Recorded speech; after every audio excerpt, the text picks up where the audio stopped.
Good morning, good afternoon, good evening to East Central Missouri and the world, and welcome to the James Strong Show podcast, podcast number 305. Thank you for joining us. Thank you for making us a part of your day. I appreciate it. This podcast was recorded on the morning of Saturday, March the 4th, from the James Strong Studio in Western St. Charles County. The topic of today's essay, ATL, the new LA. Atlanta, the new Los Angeles. It kind of is. Atlanta is a very growing, diverse, populous, I'm not going to say progressive, although maybe that would fit too, city.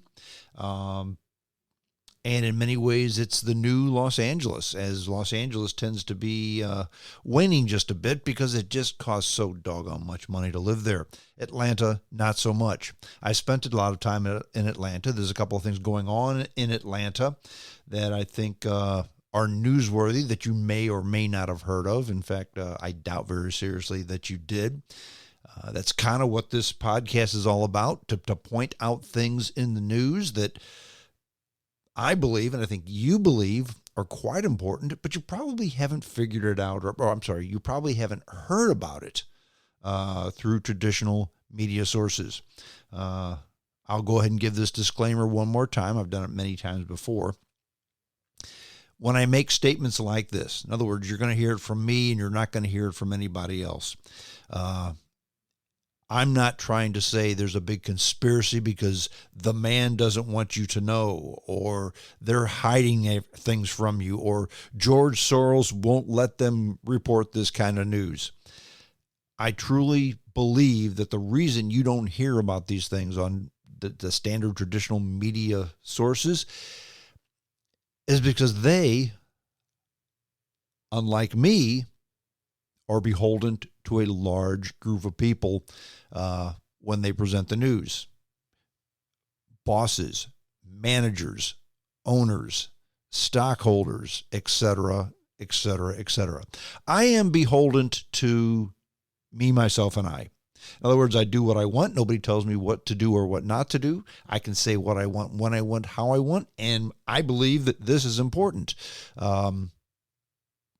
Others may not. And I think that's why a lot of folks tune into this podcast, because I say things that people say, wow, I never heard about that. Again, I don't think it's a big conspiracy. I just think that traditional media sources run the same 10 stories all the time. I don't run those same 10 stories normally. I run stories 11, 12, 13, and 14. And that's what we're going to talk about today, among other things. We're going to talk about Los Angeles and how it's the up-and-coming place, the good, bad, and the ugly of Los Angeles. We'll also talk about the latest UFO talk, and we'll wind up with some car talk. And we're going to marry cars with young folks. And before you say, yeah, those young kids, they don't know what good cars are all about. Maybe that's not so true. My suggestion, stay tuned. Before we get to the essay, a couple things I did want to mention. Two odd things going on in Florida. Two very odd things going on in Florida. Actually, one is Florida, one is kind of Florida related. One of the weird Florida things is there's a bill going through the Florida state legislature. In fact, it's been introduced by, his name escapes me, but he's a Republican Florida state legislator. And basically, it addresses bloggers. Now, what is a blogger? The official term of blogger is a guy who just writes an article, okay? But a blogger can be somebody who writes an article and throws it online. But what is online? Newspapers are online. Television and radio shows are online. Podcasts are online. So the term blogger is pretty big, pretty vague. What this bill says is that if you're a blogger and you're going to say anything about a state government official, like the state governor or lieutenant governor or attorney general or you have to register with the state and let them know, hey, I'm talking about this individual in my blog. And you have to do this every month. In other words, if you go a month without talking about a Florida state official, you don't need to register. But if you do talk about a Florida state official and later on in the month you talk about them again, you have to amend that registration. And also, if you make any money on your blog, you have to report that to the state. Not necessarily the exact amount, just within $10. Friends, this is why once upon a time, I've never considered myself a Republican or a Democrat.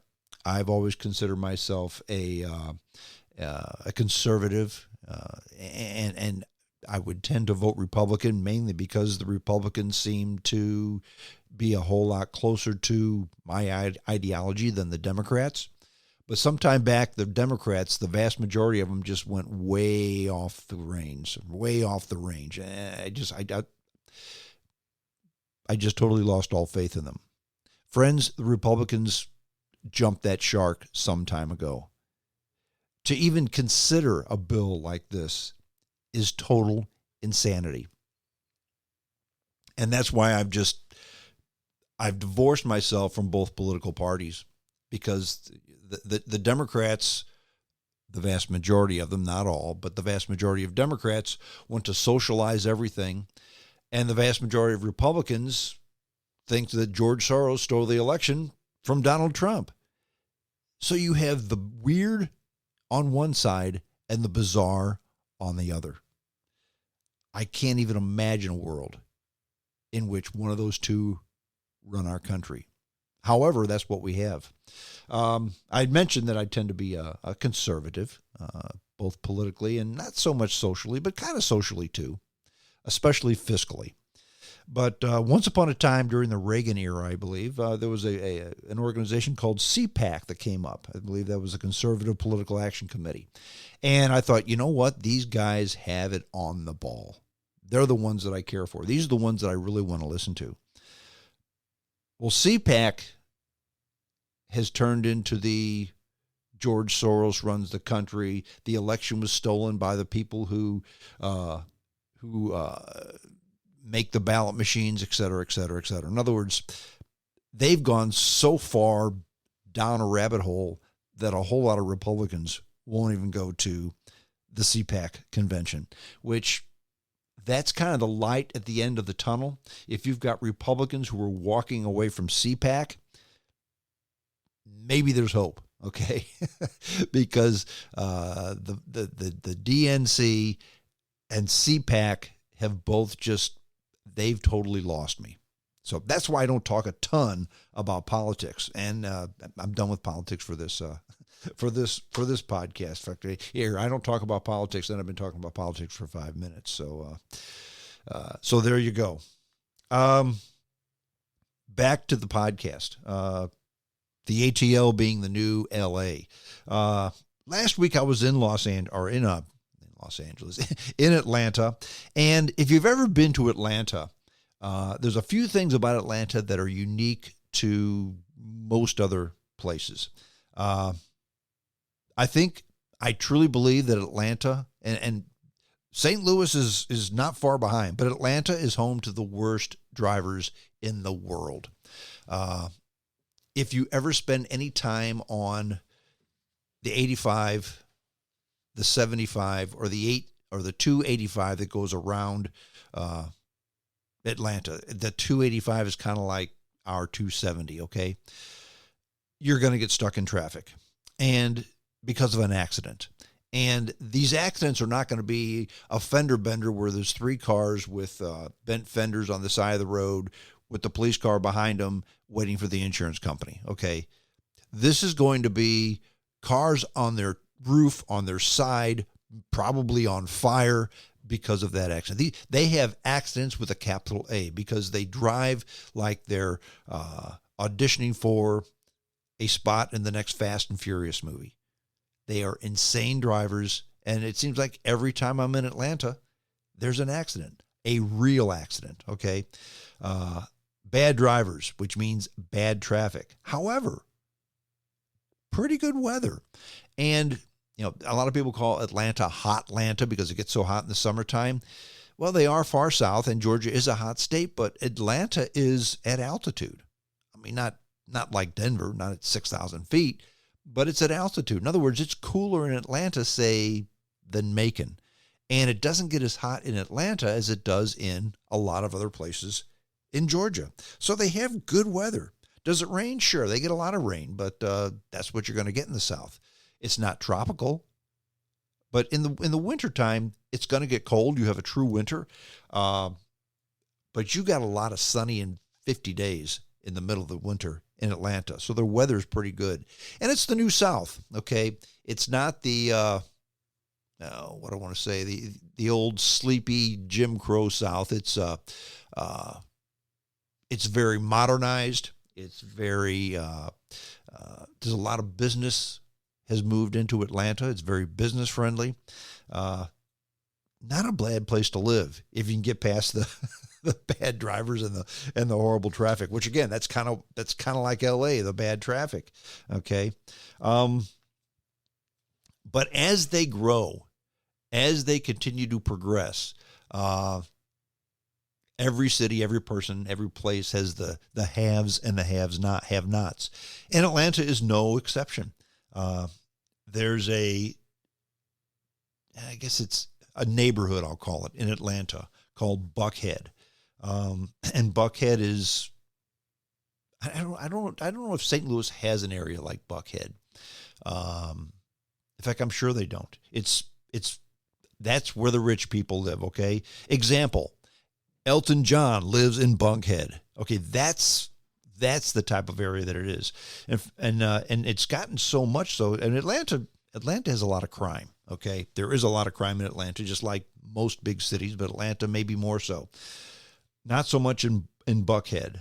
However, there's a move to create a new city out of the wealthiest and, shocking, whitest area in Atlanta. And Atlanta does have a large African-American population. And it got a little bit of traction this week after being blocked by Georgia legislative leaders last year. In fact, there's two bills that would together allow Buckhead, the whole Buckhead district of the city of Atlanta, it would let them secede from the city. Okay? And it's going to be set up as a floor vote perhaps this upcoming week. But if approved by both legislative chambers and signed by Governor Brian Kemp, which it's a long shot. But if it happens, the measures would allow the residents of the roughly 24 square mile area of Buckhead, Buckhead, of the Buckhead area to vote in the November 2024 election on whether to leave Atlanta and form their own city. Now you think to yourself, well, if people don't want to be part of Atlanta anymore, what's the big deal? Well, here's the big deal, okay? The Buckhead City movement has a powerful backer. His name is Buck Jones. He's the state lieutenant governor and the state Senate president. Michael Smith, who's a spokesman for Atlanta Mayor Andre Dickens, said City Hall will continue to work with the Senate to put an end to this legislation before it has disastrous consequences. Disastrous consequences for whom? The rest of Atlanta. And here's why. Pushed by rural legislators and opposed by Atlanta's elected officials and business community, their proposed new city would take with it nearly 1/5 of Atlanta's population and this is the thing, an estimated 38% of its tax revenue. That's right. That's why the city of Atlanta does not want Buckhead to secede, because they'd lose almost 40% of their tax revenue. Okay? It could affect Atlanta's credit rating. In fact, I think it would. In fact, Moody's Investors Science said that back in October that sure, Atlanta has an A1 rating, but they've got $650 million in outstanding general obligation debt. Okay, take away 40% of the income, that debt may be unpayable, and that would crash Atlanta's bonds.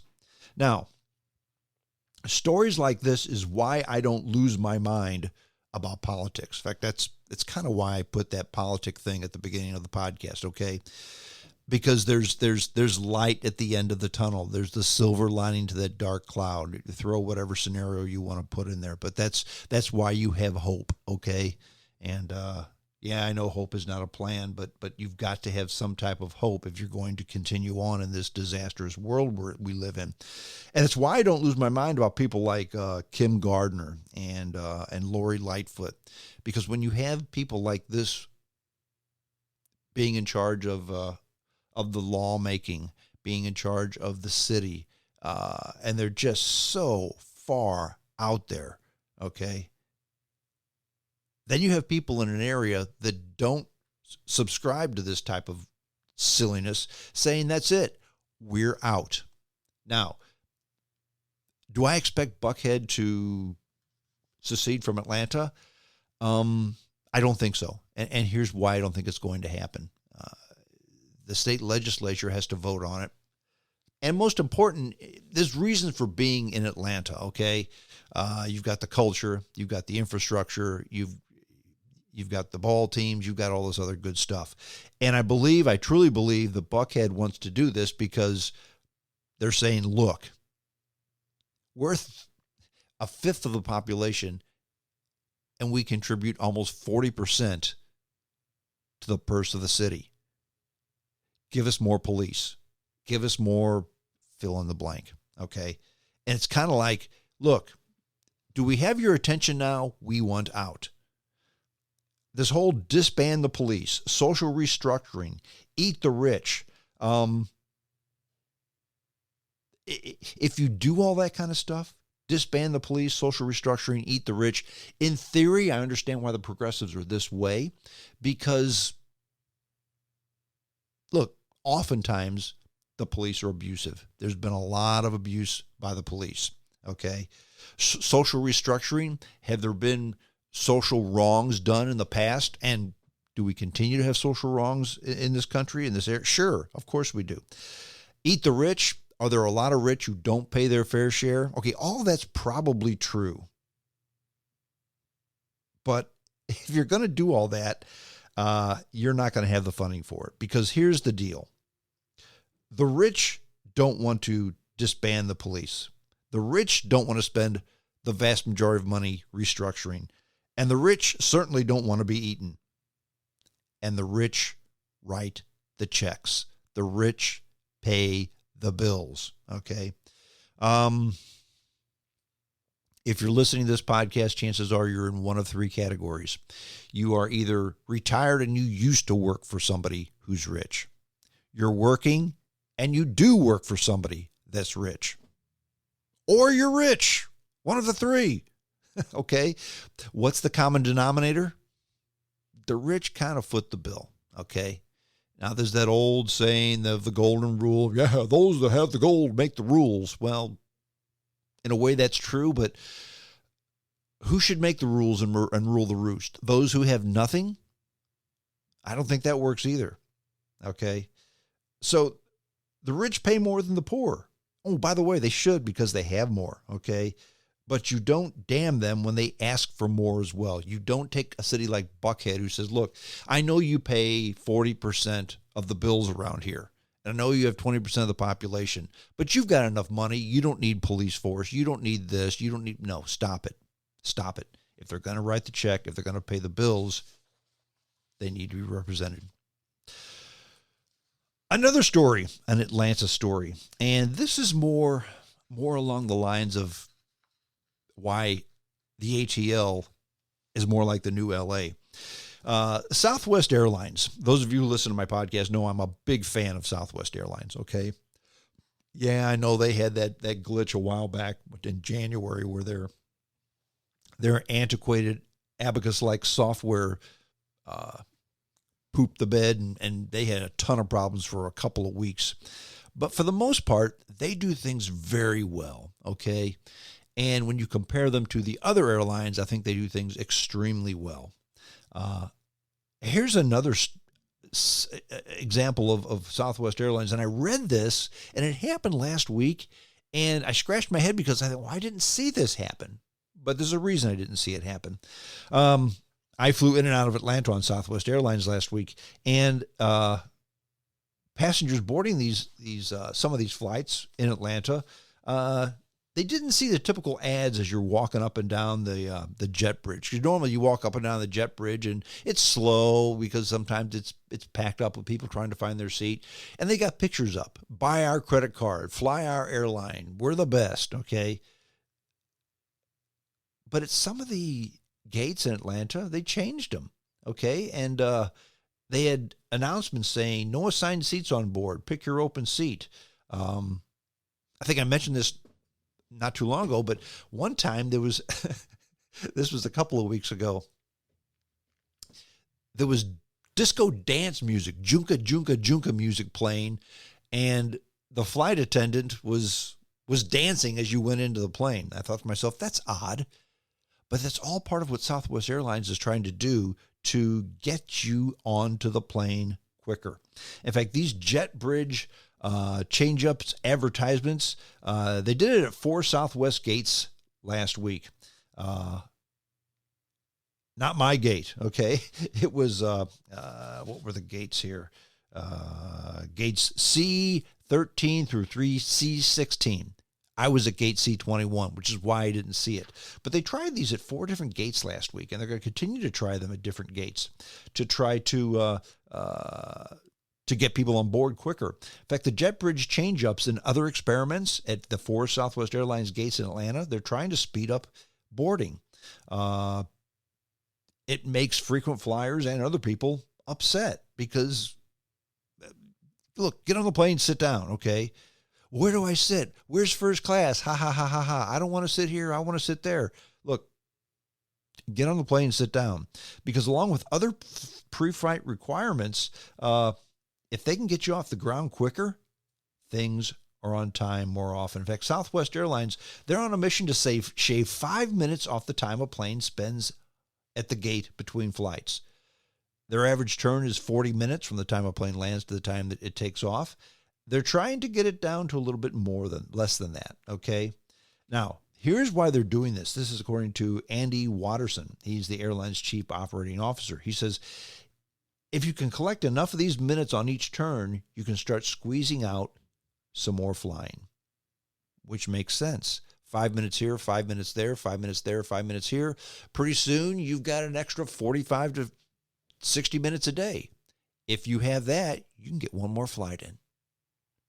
Spend more time flying, spend more time making money, spend more time getting you from point A, or less time getting you from point A to point B. In fact, research shows that boarding bottlenecks are the biggest detriment to turnaround times, okay? The absolute biggest one. And that makes sense.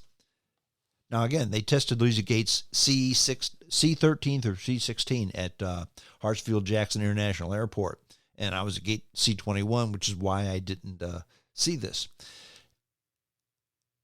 According to Angela Marino, she's the Vice President of Business Transformation, she says, we want to truly understand at its most granular level of detail how passengers move off and on the aircraft. How can we better understand some of the human behavior that slows down the process? Now, the one thing I did have at my gate that I thought was odd is they had what I thought was a purser, but I guess it was just an observer with a like a tablet, okay, like a Microsoft Surface or something like that. And one was walking up and down the line as you were boarding, and one was looking at people as they got on the plane, making notes. That's what they were doing, looking at the people and how they act, okay? The field tests that Southwest Airlines does, because apparently they do these all the time, they often lead to permanent changes. In fact, Southwest studied seating assignments and other boarding changes back in San Diego and San Antonio more than a decade ago. And they changed their boarding procedures based on those experiments. Now, the Atlanta project is a big component in Southwest's 5-minute quest. In other words, take 5 minutes off of the boarding process. If you shave 2 to 3 minutes off of a boarding flight, then they shave 2 to 3 minutes off of other things they do, like software and getting the pilot's information quicker. You've got your time. Bigger bin space is another thing. And the newer planes, the old 737s, they don't have much bin space. The 737, the new 737s, especially the 800s and the 737 Maxes, they have a ton of bin space. And you think to yourself, well, why does bin space matter? Well, what happens if you don't have a lot of bin space? If you've got a lot of bin space, the person gets on the plane, throws their suitcase up into the bin, and sits down. If there's limited bin space, you got to stand, rearrange the guy in front of you who just threw his bin in sideways, do this, do that, ask somebody, hey, this bag is here. Do you mind if I move this? Sure, you can move that. You can just give it to me. Yeah, okay, fine, okay. You've wasted about 2 minutes, okay? Bigger bin space means suitcase goes in the bin, you sit down, you're done. So all that helps. In fact, some of the more experimental boarding changes, they're easy to spot. The behind-the-scene tech improvements, not so much. But there's a lot of stuff going on at Southwest to try to save 5 minutes off a flight. One of the biggest changes, as you're boarding on Southwest, and I've noticed this in the past couple of years, you line up, A1 through 30 on one side, then A1, 31 through 60 on the other. Then it goes to B and then C if it applies. But those used to just be a static board. Well, now there's a sign up there saying, here we are. Now we're boarding. And this helps people, well, like me.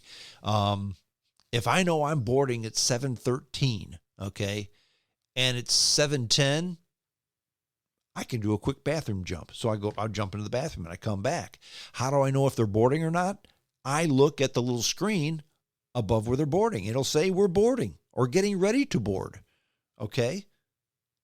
So you don't have to ask a question. You don't have to assume anything. And because I've used the bathroom before, not during, it helps the flight, helps me too. So a lot of these changes they're doing are really sharp. Okay? Southwest is also testing a designated pre-boarding area for passengers in wheelchairs and family boarding. In fact, that's the pre-board and the family board tends to be a headache. To me, I guess maybe because most pre-board passengers are old folks or wheelchair people, or quite often it just seems like people who want the good seat. But that's another story for another day. The family boarding is another thing. Families want to sit together. Southwest doesn't have assigned seats. So families have to board before a lot of the passengers, which is fine if you're a family, but it's a pain in the neck if you're not. Look, I'm a paying passenger. Why should the family get all the good seats? But they're trying to do things to smooth that out. They're never going to solve the problem, but they can make it better. That's fine. The jet bridge music, in theory, it gets you, happy, smiling, moving, and get you on the plane sooner. I thought to myself, that's not going to work. That's stupid. That's goofy. But the data that they show says, look, this takes a few seconds off the flight if we play music on the jet bridge. Okay, people were just standing in a line. How do we get them moving faster? Play dance music. Okay, seems silly, but you can't argue with success. Now, Southwest passengers shouldn't expect any of the Atlanta experiments to show up at other airports soon, if ever. The way Southwest works is the airlines study the results, and they keep on testing. So this is something that may, in fact, I think it will mean there's going to be changes, and it will be improvements. How many changes, how many improvements, when are they going to implement them full time? It's hard to tell. But they picked Atlanta for this because, again, it's a big airport. It's a progressive airport. The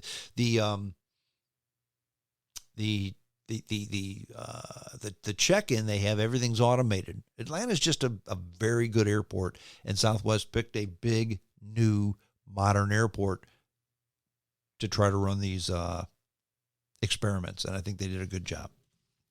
So there, Atlanta, the new LA. Did want to touch just a little bit on UFOs again, and we've had the whole China balloon, and now all of a sudden you're not hearing anything about these other 3 aircraft, whatever you want to call them, that were shot down by the government. In fact, it's funny. They shot these these other things that they weren't balloons. Well, they don't know what they were, but they suspect maybe they were hobby balloons. And the Canadians didn't want to shoot it down. They said, "Yeah, you guys can go ahead and shoot it down for us." I guess so. They didn't want to waste $1 million on a missile. Oh, and by the way, we missed on one of them. But you have all these UFOs, UAPs that are around. And again, where there's smoke, there's fire. And there's a guy who started a new website. In fact, the website is safeaerospace.org. It's relatively new. I think it's a week or so old. But the guy's name is Ryan Graves, and he's a former Navy fighter pilot and engineer, and he chairs the American Institute of Aeronautics and Astronautics UAP Integration and Outreach Committee. He's the founder of a new nonprofit, Americans for Safe Aerospace. Safeaerospace.org is the website. And he talks about how back in 2014, two FA-18s took off in an air combat training mission off the coast of Virginia. The jets were part of a Navy fighter squadron. And then all of a sudden, the two jets, they saw a dark gray cube outside their window. Now, the jets were only 100 feet apart, and the object was between them. And they came dangerously close to hitting something that they couldn't identify. So they terminated the training mission and immediately turned to base. Now, why is this a big deal? If there's stuff out there that can't be identified and you hit it, it's dangerous. In fact, I will quote Mr. Graves. He said that he almost hit one of these damn things. This is a quote. He said, "Those damn things have been plaguing us for about the past 8 months." Now, here's the new wrinkle to this whole UFO UAP thing. And there's always a snapshot in time where this stuff begins. Like the Roswell thing, 1947. That's when the UFOs really started taking off. The UFO sightings really started taking off. Was it after the atomic bomb? We don't know. But from this point on, things seem to be taking off. The new UAPs kind of took off in 2014. Okay.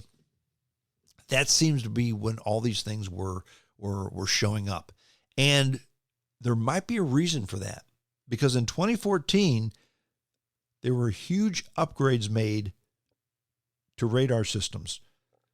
And after those upgrades were made, many of these squadrons had a startling discovery. Wow, there's unknown objects in our aerospace. Now, what happens is they show up on radar. The pilots look as to where the item is showing up on the radar, and then they see it. And they're often very small. So until 2014, these objects didn't show up on radar. Now they are. And the thought process is that perhaps these things have always been out there. But because they were so small and radar didn't see them, the pilots didn't see them either. So if the radar didn't spot them, they're not looking for them, okay? But now the radar can detect them. So is there a chance? In fact, I think there's more than a chance. I think this might actually be the reason behind all these UFOs and UAPs. The radar's good enough now where it's picking them up. And maybe they've been there for a long, long time. Now, here's the question. Let's say what I'm proposing is correct. And it's just a proposal. It's not a fact. It's an opinion. And for your consideration, data point, okay? Here's the question. If the new and updated radar is what's allowing pilots to see these objects now, have they always been there? And if they've always been there, where did they come from? Okay. In 2014, we have hobby satellites now. Okay. In 2014, they didn't have hobby satellites, right? So if they didn't start seeing them until 2014, where did they come from? You have to ask the question, are they extraterrestrial? And is our technology now just keeping up or catching up, I should say, with who's ever putting these objects up there, probably for observation? It's a good question. You think to yourself, well, are these men from Mars launching these from someplace? Maybe. Think about what we do, okay? We send satellites out all the time to orbit planets, observe stuff. What if extraterrestrial beings from someplace else, from another galaxy, whatever, have sent these objects out just to monitor us? In other words, look, this place is far away. We want to learn about these people, kind of like we do with nature. And these are the equivalent of extraterrestrial camera traps, okay? We want to see what these people are all about.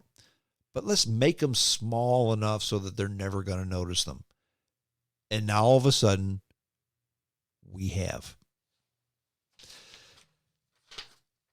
That might be the biggest reason as to why we need to consider that there's a real good chance that these UFOs, UAPs, are from someplace else other than Earth.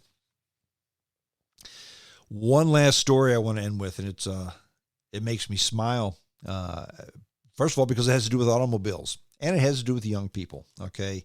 The demographics of my podcast is older. I also understand I do have young people who listen, but the vast majority of the people who listen to this podcast are 50 plus, okay, at least 40 plus. But I've said this before, and I'll say it again. I have no problem with the younger generation. Let me rephrase that. I have one problem with the younger generation. I'm not part of it, okay? That's my only real problem with the younger generation. But when it comes to cars, maybe they're getting something right. Maybe they're looking back in the past and thinking, wow, here's something retro that's very cool. There's an odd thing going on with automobiles nowadays, okay? And it's with manual transmissions. And you think to yourself, well, who drives a manual transmission? I'm 63, and a lot of people my age don't know how to drive a manual transmission. And as you get younger, less and less people know how. I've always had manual transmissions in my garage, at least one. All my boys know how to drive manual transmissions. My wife knows how to drive a manual transmission. It's necessary. It's part of driving. Manual transmissions make driving fun, in my opinion. They account for 1.7% of all new vehicle sales this year so far. Okay, you think, well, that's nothing. Hang on just a minute. In 2022, it was 1.2%. In 2021, it was 0.9%. Translation? Manual transmissions are becoming more and more popular. In fact, there's a 13% rise on new page views for manual transmission cars in 2023 compared to this time last year. So 13% more people are even looking at them, so considering them, okay? Now, manual sedans no longer, they don't get better fuel mileage like they used to. They don't necessarily cost less. When I bought my first new car, a 1979 Chevrolet Monte Carlo, the automatic transmission was a $500 option, which was a big deal because the car only cost $5,700. So close to 10% of the cost of the car was the manual transmission. So you could save a bunch of dough back in the day getting a manual transmission. Not so much now, mainly because it's almost like it's a specialty item, okay? And specialty items cost more. And they don't get better gas mileage either. And in fact, the new cars, when I say the new cars, I mean the electric cars, they're just a single gear electric vehicle, so they don't even have a true transmission, okay? Now, why are people then going to, slowly but surely, manual transmissions? Well, Mini, the car, they recently added 3 new models to its lineup with stick shifts, okay? The manual is now the only option on 3 of Mazda's 5 versions of the MX-5 Miata. Acura brought a manual transmission option back to the Integra, okay, after they discontinued it in 2015. And by the way, I had an Acura Integra with a 5-speed transmission. One of the most fun I ever had with the car, the 2.0 VTEC engine. Tons of fun. In fact, according to Emily Coker, she oversees the U.S. sales for Acura, she says, we're definitely doubling down. She said about a quarter of the 15,000 people who've bought the 2023 Integras, they want a manual transmission. Now, you think to yourself, well, why are these old people wanting to buy manual transmissions? It's not old people.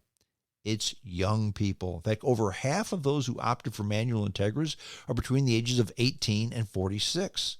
And a quarter of them, 18 to 35. 17-year-old DJ Clark says he's one of the few people at his Harrison, Ohio high school who took a driving test and a manual transmission. And he's probably right, okay? So driving these manual transmissions for these young folks is a sign of individualism, okay? It's being truly unique. Yeah, purple hair and face piercings no longer make you unique because so many have them.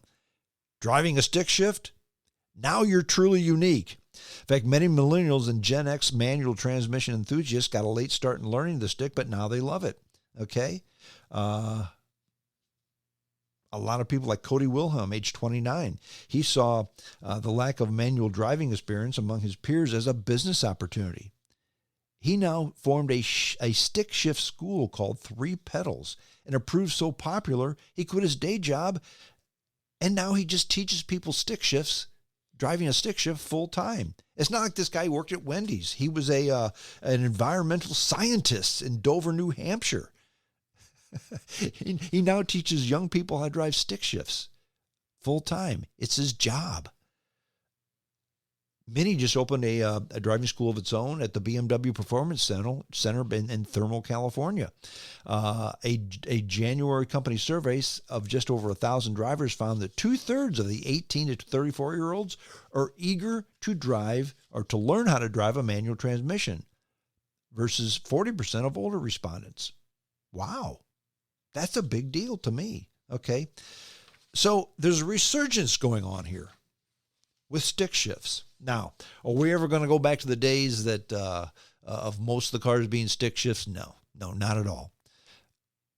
But I've said this many, many times. Why do I enjoy driving a stick shift? It's extra work, and it is, but it makes driving fun. To me, driving shouldn't be just sit in comfort, make it easy, let the car drive itself, let it keep you in your own lane.